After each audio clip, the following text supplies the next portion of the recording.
Police station के सामने एक शख्स का कत्ल। पड़ोसी रियासत आंध्र प्रदेश में वारदात। पुलिस स्टेशन के सामने एक शख्स का वहशियाना कत्ल कर दिया गया। ये वारदात रियासत आंध्र प्रदेश के जिले श्री सत्य में पेश आई। पीर की सुबह तनुकुलु पुलिस स्टेशन के सामने ईश्वरप्पा नामी शख्स को दो भाई हरी और चिन्नप्पा ने कत्ल कर दिया।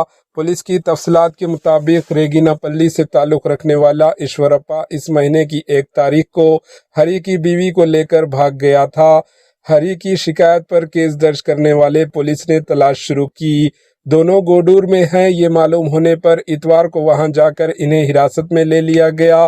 पीर की सुबह सवेरे पीएस के पास दोनों को लाया गया।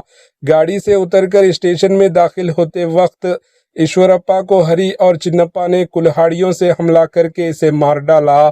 इस वाक़े के साथ ही हरी की बीवी वहां से फरार हो गई। पुलिस ने इस मामले में केस दर्ज करके छानबीन शुरू कर दी। Bureau report, AHN news.